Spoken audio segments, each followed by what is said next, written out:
Good morning, dear students. How are you all? I heartily congratulate you all on your well-deserved promotion. You all had worked hard for this and you really deserve it. How many of you missing me? Everybody? I'm missing you all too and wish to meet you all soon. Don't you all worry. Everything will be all right soon. With all the tragic things that are happening in the world as a result of the coronavirus, now might seem like an unusual time to talk about being positive.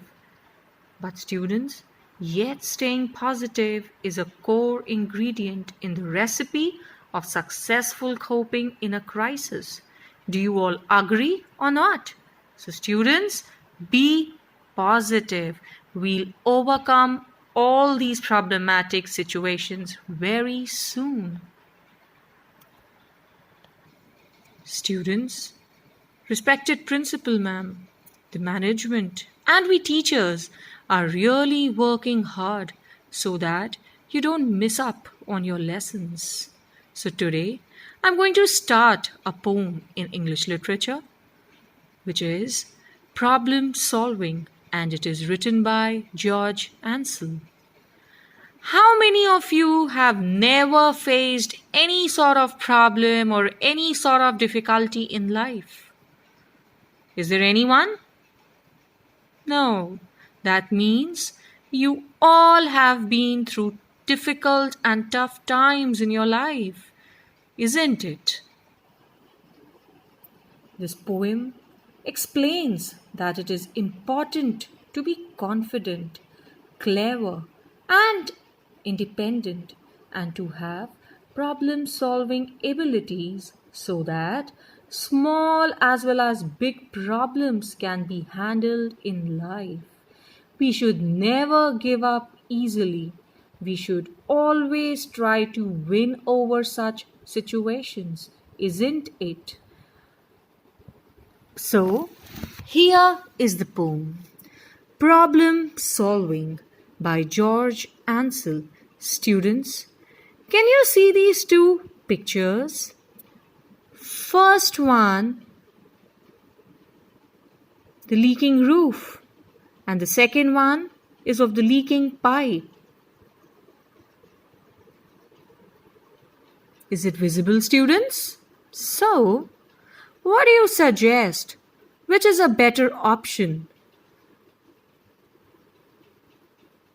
Yes, which is the better option? To get this roof repaired or to keep a bucket under that hole? Which one is a better solution? Exactly. The first one, that means the repairing of the roof. Very good. The second one, can you see it? Second one, to tie a cloth on that pipe or to fix it. Exactly, the second one.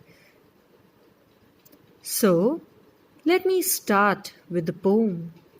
I think I've got the answer, miss.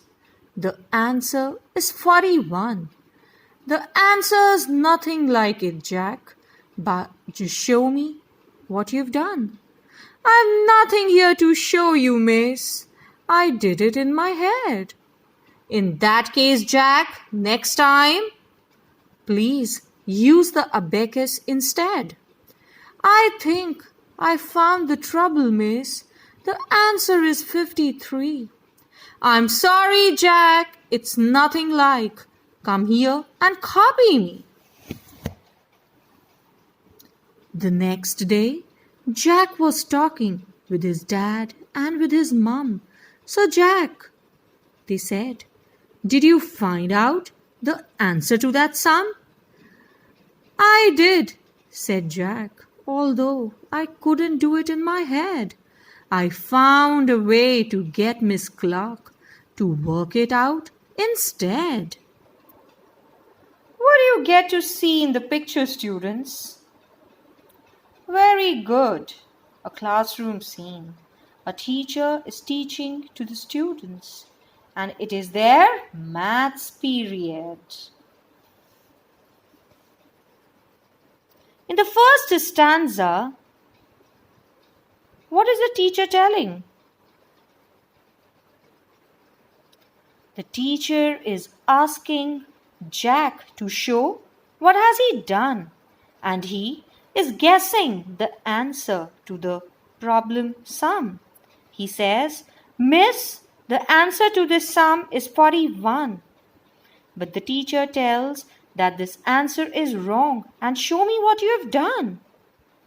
In the second stanza, he tells to his miss that I have nothing here to show you, which tells that he is doing all his calculations in his mind.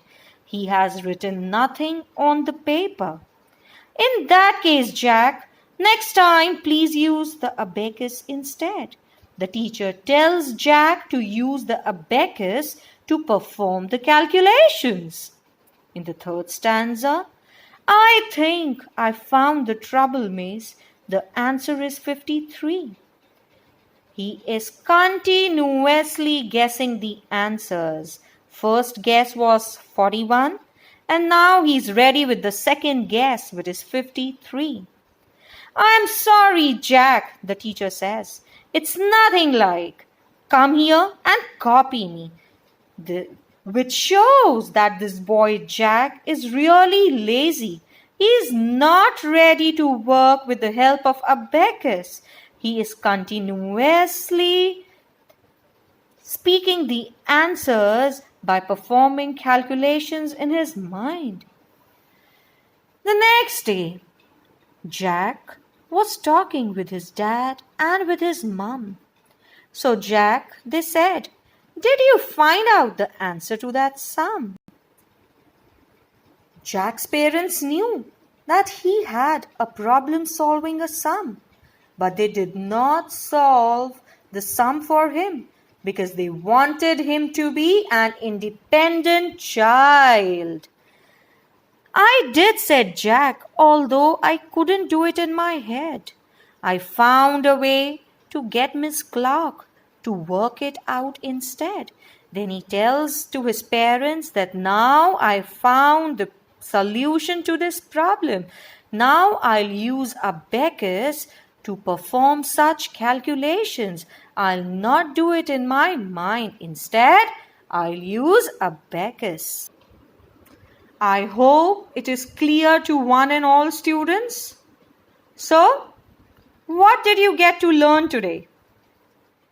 That to run away from situations is really easy, but to find out ways how to fight with those situations, those difficult situations, is really a tough job.